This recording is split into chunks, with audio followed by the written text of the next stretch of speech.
right, welcome to the Postgame. Cenk, Kulinski. What's up, dude? What's up, man? How you doing? I think this is the first time. Well, no, this isn't the first time that we've spoken. Certainly on the Postgame it is, but there was only one other time where we did a one-on-one where we were on air. That was a long time ago. I don't know if you remember this. We were discussing Sam Harris, Bill Maher versus Glenn Greenwald, you, Chomsky. You don't remember that? Huh. You don't remember that? It was on my show. It was on my radio show. It was on my YouTube show. And we went back and forth on that issue. Interesting. Yeah. No, I don't remember it. I've done this too long, and what I do is I've concluded that I'm reserving all my what little brain capacity I have to memorize things for the show. So I'm like, I don't know if any of you guys saw it, and I don't even remember the name of it now, but it was a Netflix original, and it was so I'm sure you didn't see it because it's a cartoon. Comic, I don't know what they call it, kids thing, right? Okay. And there's a robot that has to keep erasing his memories. Yeah. Otherwise, he's going to run out of space. That's me. Yeah. Okay. I have a terrible memory too, but I definitely remember that conversation. So what were we talking about? We were. It was at the time when. Were we on different sides or the same side? My take was I thought there was a middle position where you could reconcile the take of Bill Maher and Sam Harris and the take of Glenn Greenwald and Noam Chomsky. You were coming from the camp of no, Glenn Greenwald and Noam Chomsky are correct, and I was coming from the camp of, well, yes, they are about all these things, but I think they missed the point here when it comes to what Maher says and what Harris says. So I was kind of trying to find a middle ground there between the two, and you were repping the Chomsky-Greenwald camp. This was in 2014 because that was when the issue was big, because I think it was related to when Ben Affleck went on Real Time with Bill Maher. Yeah, and there was the back and forth. Wow, that was all the way back in 2014? Yeah. Time flies, man. It's ridiculous. Wow. It's really scary how fast it feels like you blink and I'm 30 now, and I remember, I have a distinct memory, this is gonna sound weird, but I remember telling my mom when I was like, I don't know, 7 or 8 years old, and I'm walking with her to the mailbox to get the mail. I remember telling her, I can't wait until I'm 12 years old. I have that memory in there, and then now I'm 30, and it's like, oh no, time, slow down. Oh yeah. Wait till you get to 48, then you're gonna want to slam the brakes rather than tap the brakes. So, are you ready to concede that I was right about Sam Harris? Well, yes. As time has gone by with Harris, there's so many things now where he's just like really, really wrong, and he assumes bad intent of all of his critics. Yes, and it's really 100%. maddening. And he did it with Ezra freaking Klein, man. Milquetoast Ezra Klein, who's really not at all controversial. And his whole thing is, and I don't agree with Ezra Klein on everything, but his whole shtick is like, I'm the data guy, and here are the numbers on the thing that we were talking about. And Sam Harris made it seem. Sam Harris made it seem like, no, you're a smear merchant, and how dare you disagree with me having on Douglas Murray, I think it was. No, Douglas Murray is the guy, the race science guy with the bell curve? Definitely Murray, So he acts like there's no legitimate scientific critique of that guy, and that's just not true. If you look it up, there's a lot of legitimate critique of that guy. No, his shtick is so tired, and it's the same like robotic talking points. I think a lot of people like his delivery style, and they fall for that, because I think a lot of people look at a guy like you or a guy like me, and they think, oh yeah, hot-headed, whatever. Perhaps you more than me. Yeah. But they hear a guy like him who talks very, it's almost like he's on Xanax 24/7, and they think, oh, so I know he's the right one because he seems very calm. And that's right. I mean, I don't even need to point out how much of a logical fallacy that is. And ironically, I'm pointing this out to the crowd that always shouts about logical fallacies. No, and so when he did it like 3 times, the jury was in. Now he's done it like 28 times. Yeah. But it's everyone who criticizes Sam Harris, he's like, oh, you have bad intent, you're lying on purpose. And also, Noam freaking Chomsky, man. Yeah, he picked a fight with him to get famous. I mean, it's so sad. Sad. He's considered one of the, foremost intellectuals of our time. And, Harris's response was basically, oh, he's just a liar and a smear merchant, and he's refusing to actually have a conversation. And it's like, no, he actually spent like 6 pages in emails trying to explain to you why he really disagrees with you and why you're not characterizing him properly and yada, yada, yada, but it all goes right over their head. Yeah, so no, the Sam Harris shtick is, if I speak softly like you're listening to NPR, it will give you the facade of intelligence.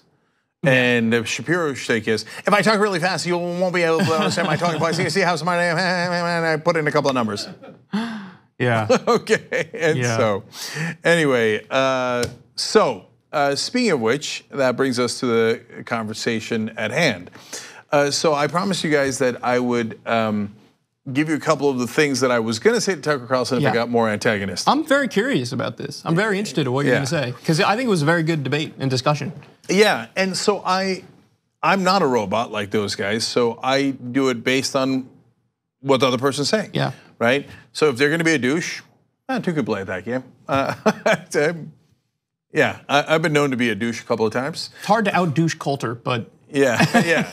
But certainly, so what I don't tolerate is not punching back, okay? So those guys punch, and most of the time liberals take it. No way. That's not how I roll, that's not how you roll. No, not at all. Of course you're gonna punch back, right?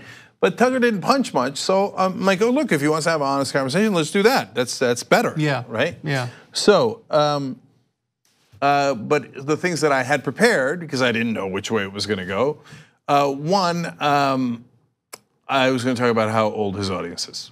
Tucker Carlson's? Yes. I'm actually curious, does he have a slightly younger audience than the rest of Fox, or is it all super old? No, it's old. Really? Oh, okay. See, that's it. I honestly thought that maybe he was starting to win some millennials over. I'm not kidding. I thought that was the case. Yeah, it's a nice shtick, but it's not true. Wow. Okay. So here are the actual numbers. The average age of, and to be fair to Fox News, I don't know if it's because some folks passed away or whatever, but overall their average age has dipped a little bit. It used to be up to 68. Now Bill O'Reilly got Me Too'd, so a lot of the older guys are gone. Yeah. Some of those guys left. Anyway, it used to be 68. Now in prime time, where Tucker Carlson is, it's 66. Okay, but 66 is really, really old. And I know some of you guys are there. My dad's like 81, and it's not to insult old people. It's just one, to give people context, because no one knows that number, and they give them so much power. Yeah. And even Kyle, you thought maybe he's reaching millennials. No, I did. I really did. Yeah. And so I was just going to say, Tucker's basically doing his show out of a senior citizen center. And fair point, given the number. Yeah, and when folks get riled up by Tucker, they raise your canes in the air like you just don't care. So but I left that one in my back pocket. I'm happy it didn't come to that though. Yeah, me too. Me too. I'm glad it didn't come to that. And so then I want to give you a sense to ask your answer to be even more specific about the millennial question. And to be fair to Tucker, he does have a big size audience, right? So 2.8 million people was I think the last quarter. Okay, so that's an average, and over 3 months, I believe. And that's the third largest in cable news. So Hannity's one, Rachel Maddow's number 2. Sometimes they switch, and then Tucker Carlson's number 3. Okay, but of the 2.8 million people, how many are under the age of 54? How many are under the age of 54? You said 2.8 million. Mm-hmm. 500,000? Very good, very close. 600,000. Okay. So less than a quarter. Yeah. Okay. Yeah, so it's an older audience for sure. So about 22% or so are under the age of 54. It's not, look, I'm getting there, but 54 ain't that young, right? Yeah. So that means like 78% of his audience is above the age of 54. That's amazing. That's amazing. That is amazing, yeah. Right? You watch Game of Thrones? No, not yet, but I plan on it. Yeah. So this doesn't give anything away. It's just a great little speech in the middle of one of the seasons that Varys gives. Power is a shadow on a wall. It's what people think it is. So if everyone stopped talking about Fox News and they stopped showing it in all the other press outlets, and congressional offices, they would have no power at all. Who cares about the 3 million people? Okay, that's a big number for the top 2 shows, but that's 1% of the country. It's less than 1% of the country. Let me just say, this reminded me of exactly what happened at Politicon. So they put my debate, it originally was supposed to be with Coulter backed out. First of all, they have no idea how many people they annoyed by having it get to that point. Yeah. But they put my debate in something called the K Street Lobby. Mm-hmm. The K Street Lobby is probably their smallest room. Mm-hmm. Mm-hmm. The place was beyond packed to the point where there were equal numbers of people sitting down and standing up to watch the debate. Yeah. So they didn't understand that their perception of power was, this is Governor Chris Christie. Yeah. Are you kidding me? This guy's going to give him the giant auditorium. I went to Chris Christie's thing and I asked a question at his town hall. The room was fucking 25. Oh, can I curse on this one? Yeah, okay. The room was 25% full. Yeah. It was 25%. My room was beyond packed. So their perception is that guy Kyle has no power, not as big of an audience as Chris Christie, when the exact opposite is the case. And I told one of the guys at Politicon, I said, look, it's totally fine to bring Chris Christie, and you could bring him to get MSNBC and the other mainstream media outlets interested enough to show up, because they don't know Kyle Kulinski, right. but they're obsessed with Chris Christie. But if you want people to show up, that's when you need Kyle and us. And to be fair, Ben Shapiro from the right wing, right? For sure. But the people who know, who's going to buy a ticket who's to go see Chris Christie, right? I mean, he's the afterthought. He's the afterthought. Oh, I really want to go see this with the Young Turks or Kyle or Ben Shapiro, but sure, we'll stop over the Christie thing. Yeah. And that's what, there's a difference between somebody who knows who you are and somebody who's a fan or somebody who's a listener. Yeah. There's a huge difference. 100%. And so I've been telling these guys, and I think I might have put it in one of the behind the scenes that we did. But anyway, the face. So when this happened to Anna 2 years ago, it happened to Kyle this year.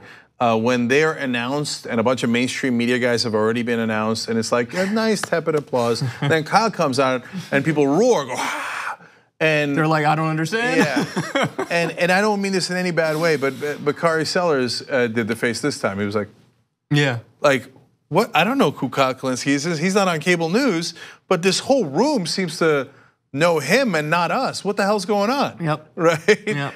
And so, but that is why it's relevant that we're not on cable news, because our size is substantial, our shadow is insubstantial. Yep. Keep it real. That's a good way of putting it, sure.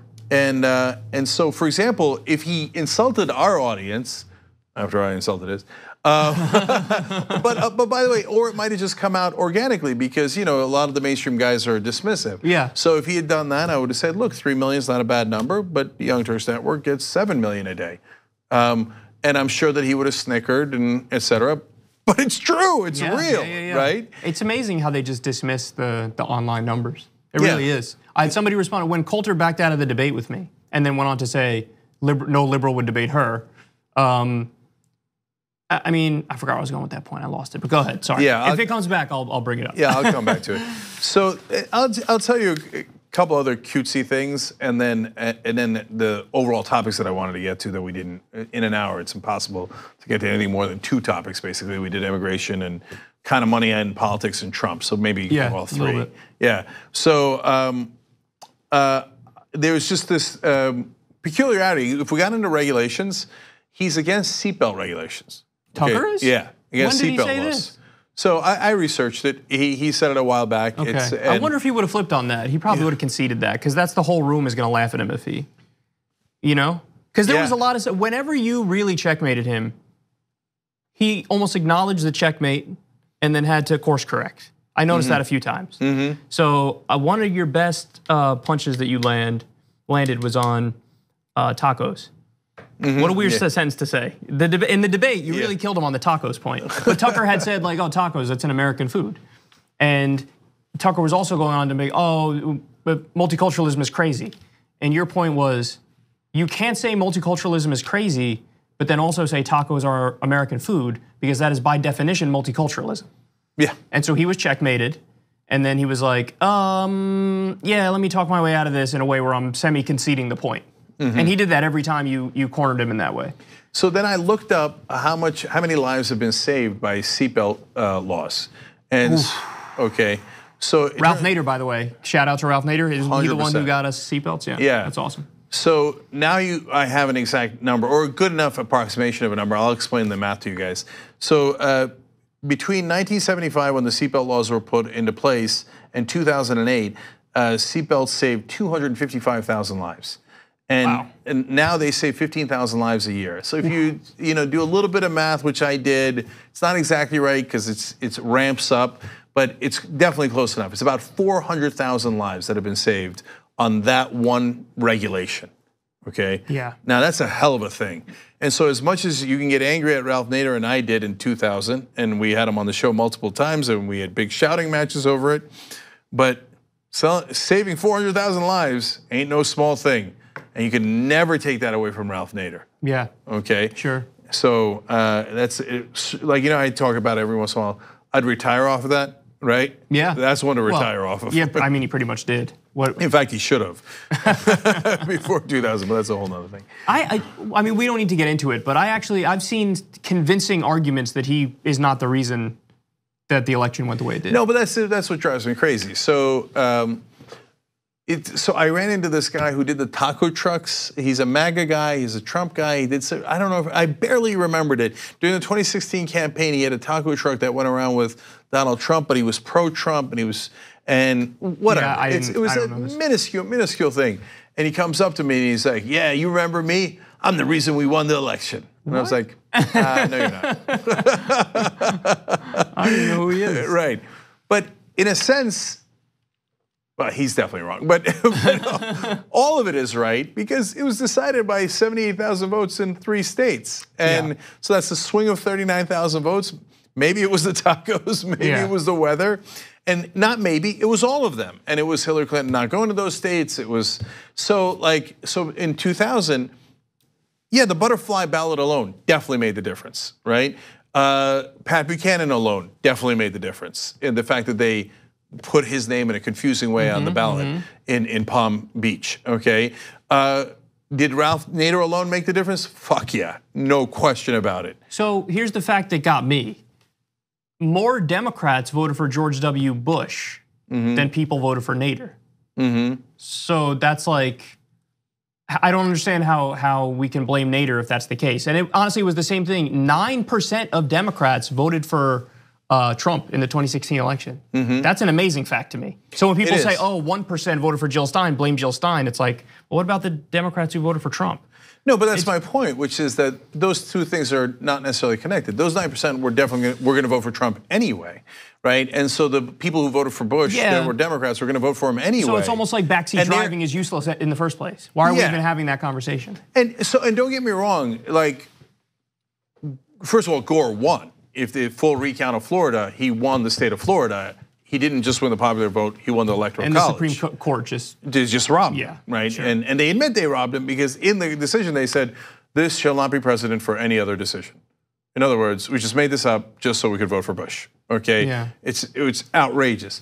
And he should have overcome Nader, he should have overcome the butterfly ballot, he should have overcome Pat Buchanan. It's always on the candidate. And but that's the main point. That's the main point. But if you want to make an ancillary point, did the votes that went to Nader, would enough of them have gone to Gore to make the difference? Well, you know what? Maybe I should change my mind on that. You know why? Why? Because it didn't make the difference. Gore won. Right? Gore won the state of Florida. Yeah. So because I was going to say the 537 votes, but the 537 votes was a lie. It was never 537. It was never what the official count was. So what difference does it make if Gore actually won?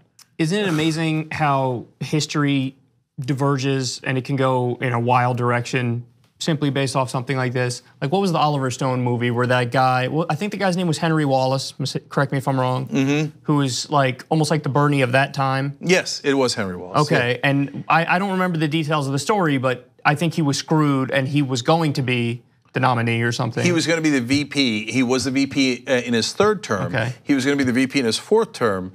And he was axed. But he was axed, and they put in Harry Truman, who was far more conservative. Who went on to nuke. That's right. 1 million Japanese civilians. Couple 100,000. Couple 100,000. Okay. Yeah. Look at that.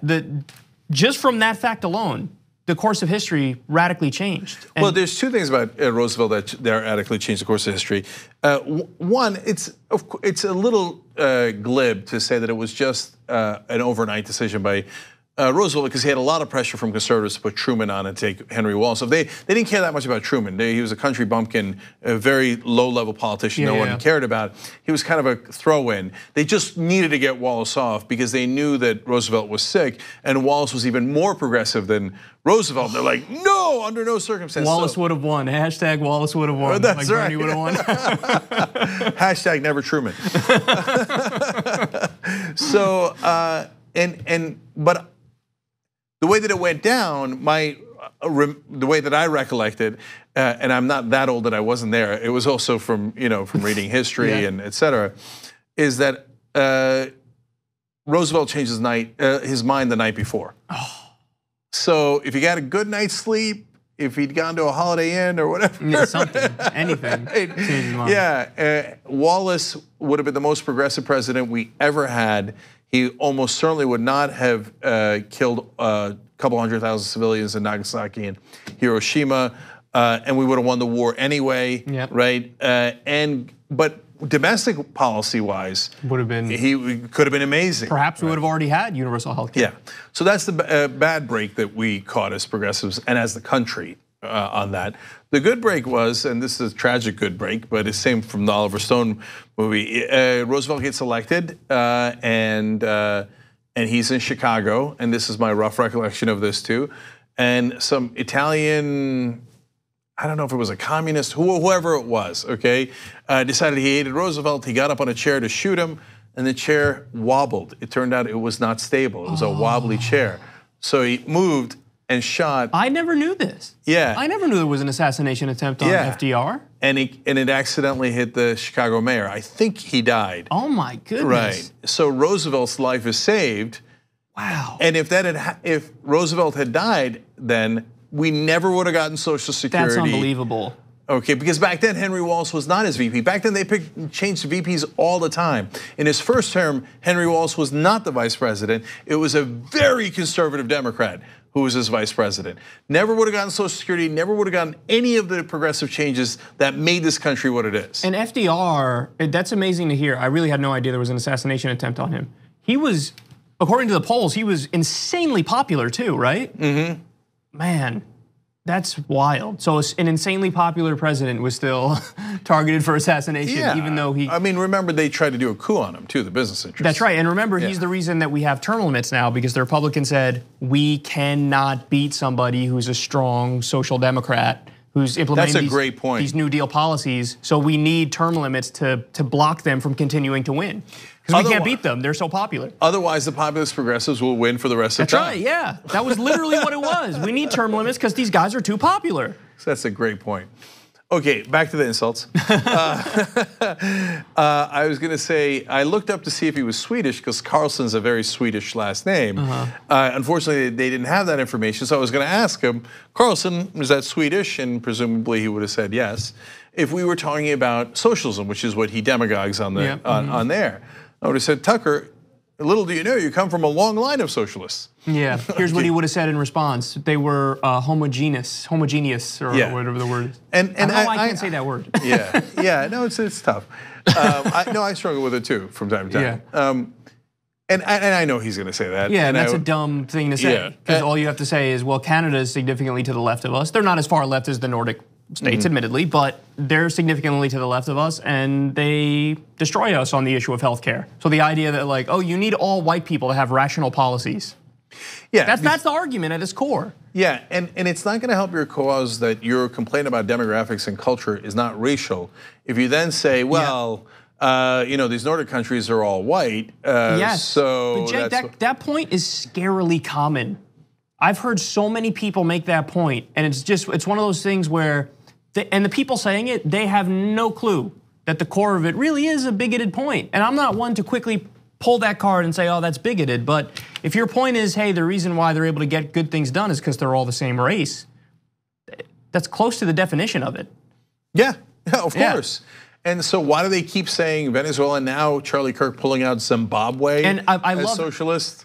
Like scary brown people. Yeah. How come you never talk about Norway, Sweden, Finland? Part of the reason is because they're white. The second reason is because they're enormously successful. Yeah, they're socialist countries that are wildly successful. Yep. Finland has #1 education system in the world. And by the way, all those countries admit far more Muslim refugees and immigrants per capita than we do. That's true. So that also hurts their homogeneous point. Yeah. So apparently admitting Muslim refugees didn't hurt them, and socialism didn't hurt them, and they rank way higher than us in healthcare. So that was another topic that I was hoping we'd get to, healthcare, which we didn't. So I used to quote we're 37th because that was in the Michael Moore movie. So I looked it up again, and according to one of the recent studies, Commonwealth Fund, we're worse than the developed world. Yeah. Well, so there's a number of different ones. One Commonwealth Fund studied just 11 developed countries. Yes, and we're the worst in the developed world. Yes, absolutely the worst. 11th out of 11th. Yeah. And then there was another, not Commonwealth Fund, another survey that looked at 27 countries. I'm sorry, at far more countries, and we came in 27th.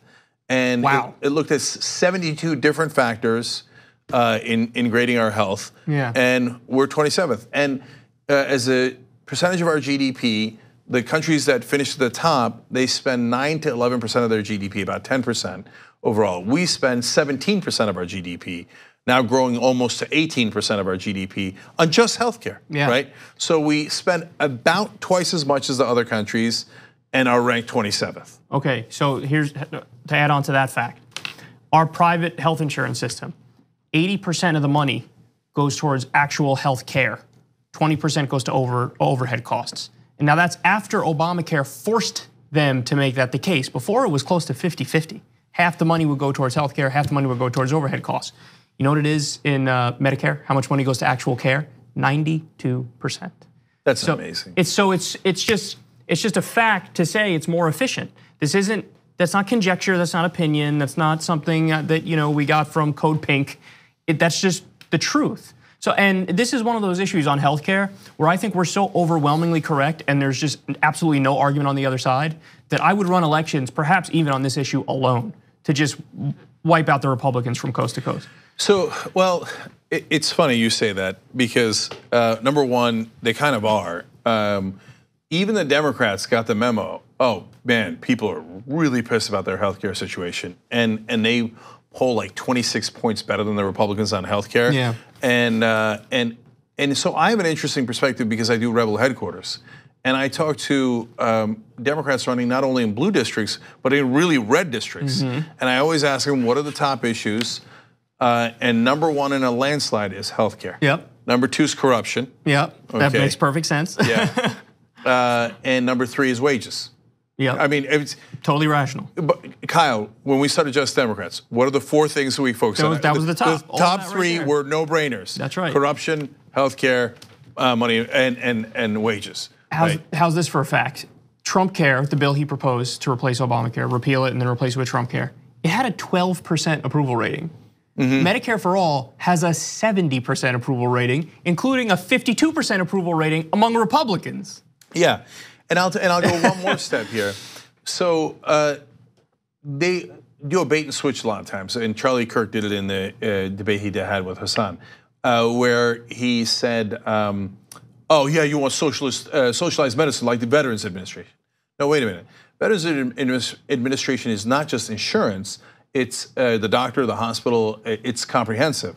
In reality, we're not asking for that. We're asking for socialized health insurance. That's what Medicare is. Public funding of private entities. Public funding of private entities. Right. Honestly, you could honestly do it either way and it's better than what we have. But I take your point, and I think that in the context of the United States, it's better to do more of a French-style system, which is public funding of private institutions, than a UK-style system, which is public funding of public institutions. By the way, the UK in the Commonwealth Fund finished #1. Yeah, see, that's my point. And also on the VA, they demagogue on that issue a lot, but what's interesting is this fact, the VA polls as significantly more liked than our private health insurance system does. So even their boogeyman example is better than what they're defending. And here's the other thing, they always talk about rationing care. Like, oh, we don't ration it now.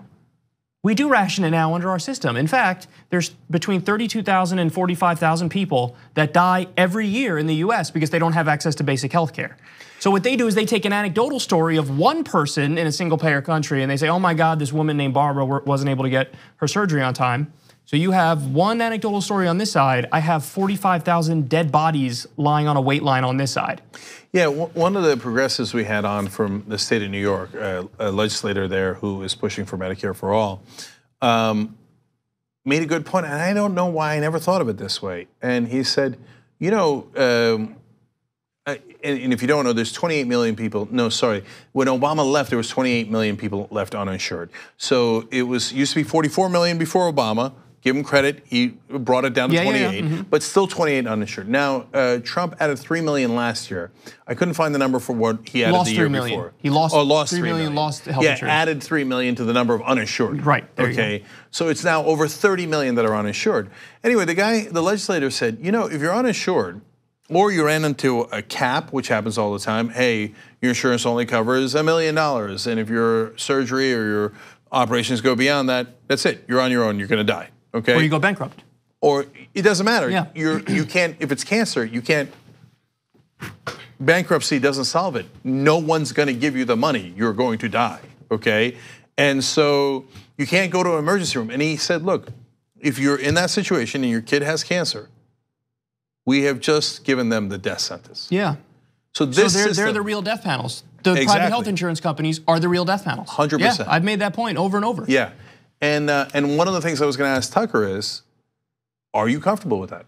Are you comfortable in a system where if you don't have insurance, and now over 10% of the country doesn't have insurance, tens of millions of people don't have insurance. In a system where you don't have insurance, if your kid gets cancer, he dies, period. Are you comfortable with that? Now, again, I'm curious what he would have said about that, because they're on a bunch of economic stuff. He either conceded or semi-conceded to you. And I think that if he really wants to keep up his little tap dance of, oh, I'm populist, I just hate brown people, but I'm populist. Well, yeah, then you should concede on healthcare too. Do you think there's a chance he would have conceded, or do you think he would have? I don't know. Because I find it hard to wrap my mind around him being a total apologist for our disastrous healthcare system that we have now. Yeah. That's why he's a mystery. Yeah. And so last thing, because we can do this all night long, and then I want to ask you about your debate. So, and we got to go. Okay, so is that socialized health insurance is Medicare.